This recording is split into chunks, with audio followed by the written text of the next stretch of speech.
ആ എന്തു പറ്റിന്ന് നേരത്തെ ആണല്ലോ. യെസ്. എടാ നമുക്കെന്നാ ഗണപതിയുടെ അമ്പലത്തിലൊന്ന് പോയിട്ട് വരാം. ഞാനത് അച്ഛനോട് അങ്ങോട്ട് പറയാനിരിക്കുവായിരുന്നു. ആഹാ, അമ്മ കേട്ടോ? കേട്ടു. മഴ പെയ്യുന്ന പോലെ ഇടയ്ക്കും പിഴയ്ക്കും വന്നു പോകേണ്ടതല്ലേ ഈ ഭക്തി. മനസ്സിലായോ? ഇത്ര ലേറ്റ് ആയിട്ടാണെങ്കിൽ എനിക്കത് മനസ്സിലായില്ല അച്ഛമ്മേ.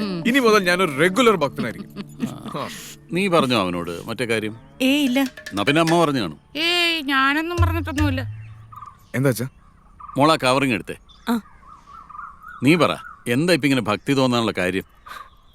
അച്ഛാ, 2-3 ലക്ഷം രൂപ കൊടുത്ത് കിട്ടുന്ന ഒരു ജോലിയിലേക്ക് എന്നെ ഫ്രീ ആയിട്ട് പ്ലേസ് ചെയ്യാന്ന് ഇവിടുത്തെ ഏറ്റവും വലിയ ഷെഫ് എനിക്ക് വാക്കുന്നു. ഷെഫാവാനോ? അതായത് കുശിനിക്കാരൻ. അതിനാടാ ഞാൻ നിന്നെ എഞ്ചിനീയറിംഗിന് വിട്ട് പഠിപ്പിച്ചത്. അച്ഛാ, വലിയൊരു ഷെഫായിട്ട് ഇവിടുത്തെ ഏതെങ്കിലും ഒരു ബീച്ചിന്റെ സൈഡിൽ ഒരു ബീച്ച് റെസ്റ്റോറന്റ് തുടങ്ങാന്നുള്ള എന്റെ ഡ്രീമാണ് അച്ഛാ. നിന്റെ ഡ്രീം തോലക്കെട്ടിയാനടിക്കും ഞാൻ. അവന്റെ ഡ്രീം മനുഷ്യരുടെ നട്ടം തിരിഞ്ഞ് നിൽക്കുക. ഇവിടെ ബിസിനസ് എന്നൊക്കെ പറഞ്ഞാൽ നല്ല ബുദ്ധിയും വിവരമുള്ളവർക്ക് പറഞ്ഞിട്ടുള്ളതാ. ഇങ്ങോട്ട് പാടി. തിങ്കളാഴ്ച രാവിലെ ജോയിൻ ചെയ്യണം. വെയിലും മഴ ഒന്നും കൊള്ളണ്ട. AC ഓഫീസിന്റെ അകത്തിരുന്ന് കോൾ അറ്റൻഡ് ചെയ്താൽ മതി. എവിടെ? നമ്മുടെ മനശ്ശേരിയിലെ രഘുവിന്റെ കൂട്ടുകാരനില്ലേ, അവൻ നടത്തുന്ന ഒരു കോൾ സെന്ററാ. അച്ഛാ, ഇടാ മാസം 10-30,000 രൂപ എന്ന് പറഞ്ഞാൽ അത്രയെങ്കിലും ആയി. എഞ്ചിനീയറിംഗ് പഠിച്ചിട്ട് ഞാനൊരു കോൾ സെന്ററിൽ പോയി ജോലി ചെയ്യാണ്. എഞ്ചിനീയറിംഗ് പഠിച്ച നീ പോയിട്ട് കണ്ടവന്റെ പാത്രം കഴുകാൻ കറി വെച്ച് വിളമ്പാൻ നിൽക്കാനോടാ. അവൻ എഞ്ചിനീയറിംഗിന്റെ മഹാത്മ്യം പറയുന്നു. എന്നാ തെർമോഡൈനാമിക്സിന്റെ സ്പെല്ലിംഗ് ഒന്ന് തെറ്റാതെ പറയടാ. ഷെഫാവാ നടക്കുന്നു. ചായക്കട തുടങ്ങുന്നു. അല്ലെങ്കിൽ ഈ പേരൻസിന്റെ സ്വഭാവമൊക്കെ ഒരുപോലെ. Emotional blackmailing. ഇമോഷണൽ ബ്ലാക്ക്മെയിലിംഗ് സഹിക്കാൻ പറ്റാണ്ടായപ്പോൾ ഞാൻ പോയി ആ കോൾ സെന്ററിൽ ജോലി ചെയ്യേണ്ടി വന്നു. അവിടെ നിന്ന് എനിക്കൊരു ഗേൾ ഫ്രണ്ടിനെ കിട്ടി. അവളായിരുന്നു ആകെ ഉണ്ടായിരുന്ന റിലീഫ്. ഒരു ടിപ്പിക്കൽ അമ്പലവാസി ടൈപ്പ് ഓഫ് ഗേൾ. ഒരു ടിപ്പിക്കൽ അമ്പലവാസി ടൈപ്പ് ഓഫ് ഗേൾ. അരുന്ധതി റോയുടെ ബുക്കിന്റെ ടൈറ്റിൽ പോലെയുണ്ട്. അങ്ങനെ ഗേൾ ഫ്രണ്ട് ആയി. എന്നിട്ട് അമ്മ ഞാൻ അന്വേഷണം പറഞ്ഞേ. ആരന്വേഷിച്ചു എന്ന് പറയണം. ബെസ്റ്റ്. താൻ പക്ഷെ 3 ദിവസം നന്നായിട്ട് റെസ്റ്റ് എടുക്കും. അപ്പൊ ഞാൻ പറഞ്ഞൊക്കെ മറന്നുല്ലേ? അമ്മയുടെയും ചെറിയമ്മയുടെയും കൂടെ അമ്പലങ്ങളൊക്കെ തൊഴിലാണ് മെയിൻ പരിപാടി. So no rest.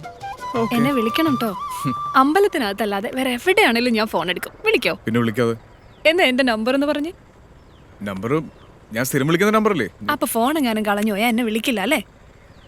അടുപ്പുള്ളവരുടെ ഫോൺ നമ്പറെങ്കിലും ഒന്ന് ഓർത്ത് വെച്ചുകൂടെ വിജയ്? എന്നാ പോട്ടെ. 92070 92070 662221. 662221. ഒന്നൂടെ. 92070 662221. ഓക്കെ. പോട്ടെ. രേഷു, ഒരു മിനിറ്റ്. ശമ്പളം കിട്ടാൻ ലേറ്റ് ആവുന്നല്ലോ പറഞ്ഞേ. ഇത് വെച്ചു. അത് വേണ്ട വിജയ്. എടോ, താൻ പോയി തന്റെ അമ്മയുടെയും ചെറിയമ്മയുടെയും കൂടെ ഒക്കെ അടിച്ച് പൊളിക്ക്. അവർക്കൊരു സർപ്രൈസ് ഒക്കെ കൊടുക്ക്. അപ്പോ 3 ദിവസത്തേക്ക് എന്നെ ഓർക്കാൻ ഇത് വെച്ചോ. താൻ വരുന്നവരെ തന്നെ ഓർക്കാൻ ഇതിങ്ങനെ കഴുത്തിലിട്ട് എന്റെ നെഞ്ചിൽ ഇങ്ങനെ ചേർത്തു. അപ്പോ 92070 92070 662221. പോട്ടെ. Love you. 92070 662221. എന്ത് ടൈപ്പ് കോൾ സെന്റർ ആയിരുന്നു അത്? ഇന്ത്യയിലെ എബ്രോഡും താമസിക്കാൻ ഹോട്ടൽസ് ബുക്ക് ചെയ്യാം. നല്ല ബെസ്റ്റ് റേറ്റ് കിട്ടും.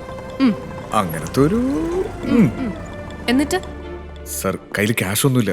അതുകൊണ്ടാണ് അഡ്വാൻസ് സാലറി ചോദിക്കുന്നത്. എടോ, പോരും സിൻസിയർ ആയിട്ട് വർക്ക് ചെയ്യേ. ഇൻസ്പെക്ഷൻ ഉണ്ട്, അവരിപ്പോ ഇങ്ങ് വരും. Please don't compel me to do anything bad, okay?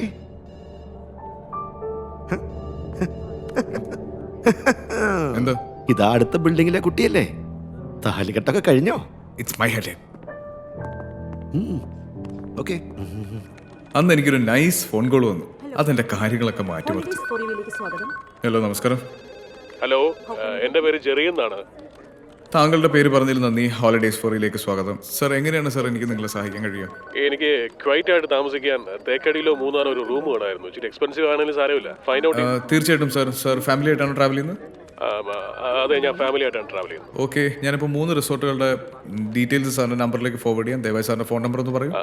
Sorry, എൻ്റെ നമ്പർ റിവീൽ ചെയ്യാൻ പറ്റില്ല. എൻ്റെ വൈഫിൻ്റെ നമ്പർ തരാം. 92070 662221. കറക്റ്റാണ്. 92070 662221 കറക്റ്റാണ്. വളരെ കറക്റ്റാണ്. ഇതെങ്ങനെ മനസ്സിലായി? 92070 662221. അതെ, നമ്പർ കറക്റ്റാണ്. കൺഫേം ചെയ്തിരിക്കും. ഇത് രേഷ്മയുടെ നമ്പറിൽ. രേഷ്മ എങ്ങനെ അറിയാം? രേഷ്മ തന്നെ ആരാന്ന് പറഞ്ഞേ? താനോ?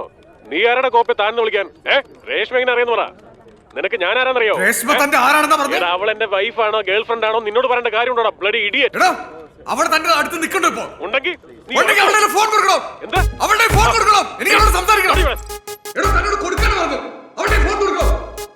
Hello Vijay. No, you just relax. ഞാൻ manage ചെയ്യാം.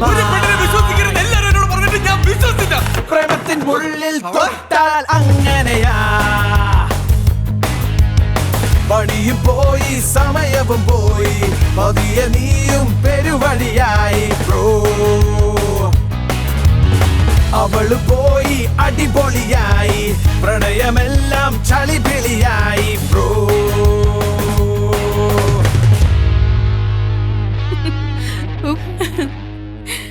ഇപ്പൊ മനസ്സിലായില്ല എന്നെ എവിടെ കണ്ടെന്ന്. ആക്ച്വലി നരേഷാണ് എനിക്ക് വീഡിയോ കാണിച്ചു തരുന്നത്. ഞങ്ങൾ തമ്മിൽ വലിയൊരു പ്ലാനിനെ പറ്റി സംസാരിച്ച് തുടങ്ങുന്ന തന്നെ ഈ വീഡിയോയെ കുറിച്ച് പറഞ്ഞുകൊണ്ടായിരുന്നു. ഇതിനെയാണ് ഇടിവെട്ടിവനെ പാമ്പ് കടിക്കുക എന്ന് പറയുന്നത്. ഒരൊറ്റ ദിവസം കൊണ്ട് അവന്റെ ജോലിയും പോയി, അവന്റെ ഗേൾ ഫ്രണ്ടും പോയി. ഈ ബഹിരാകാശത്ത് എന്താ നടക്കുന്നതെന്ന് നമുക്ക് ഇവിടെ ഇരുന്ന് മനസ്സിലാക്കാം. പക്ഷെ സ്നേഹിക്കുന്നവരുടെ മനസ്സിൽ എന്താ നടക്കുന്നതെന്ന് തൊട്ടടുത്തിരുന്നാൽ പോലും മനസ്സിലാക്കാൻ പറ്റില്ല. എടോ ഫിലോസഫി നിർത്ത്. ദൈവത്തെ ഓർത്ത് തന്റെ ആ ബിസിനസ് പ്ലാൻ ഒന്ന് പറയാവോ? റെസ്റ്റോറന്റ്? അയ്യോ മാഡ്, ഇനി ഈ ടൗണിൽ റെസ്റ്റോറന്റ്? ഞാൻ വിചാരിച്ചു താൻ പറയാൻ പോകുന്ന എന്തെങ്കിലും സംതിങ് ന്യൂ ഇന്നോവേറ്റീവ് ഐഡിയ ആയിരിക്കുമെന്ന്.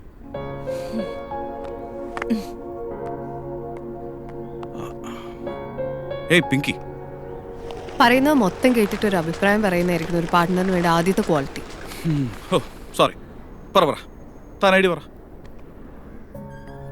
ഫുഡ് ട്രക്കിനെ പറ്റി കേട്ടിട്ടുണ്ടോ?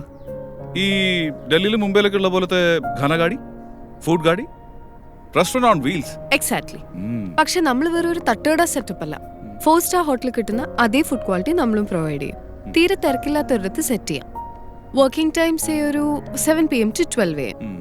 പതിയെ പതിയെ ആൾക്കാർ നമ്മുടെ ഇതിനെപ്പറ്റി അറിഞ്ഞു തുടങ്ങി നമ്മളിലേക്ക് വരണം. സി ജസ്റ്റ് ഒരു ഔട്ട്ലൈൻ ആണ്. ഫുഡ് പക്ഷെ എങ്ങനെയെങ്കിലും സെർവ് ചെയ്താൽ പോരാ, അതിന്റെ ലുക്ക് ആൻഡ് ഫീൽ ഇമ്പോർട്ടൻ്റ് ആണ്. AR റഹ്മാന്റെ സോങ്സോ അല്ലെങ്കിൽ മെലോഡിയസ് ആയിട്ടുള്ള ഏതൊരു പാട്ടോ വളരെ പതിയെ നമ്മൾ പ്ലേ ചെയ്യും. പാടേണ്ടവർക്ക് നൈസായിട്ട് പാടാം. വയലിനോ ഗിറ്റാറോ ഒക്കെ കൊണ്ടുവരുന്നവർക്ക് അതും വായിക്കാം. Media support നന്നായിട്ടുണ്ടാവും. യങ്സ്റ്റേഴ്സും റൈഡേഴ്സും ഒക്കെ സപ്പോർട്ടിനുണ്ടാവും. And the most important thing is ഈ കോൺസെപ്റ്റ് നമുക്കൊരു പേരുണ്ടാക്കി തരും സാധാരണക്കാർക്കിടയിൽ.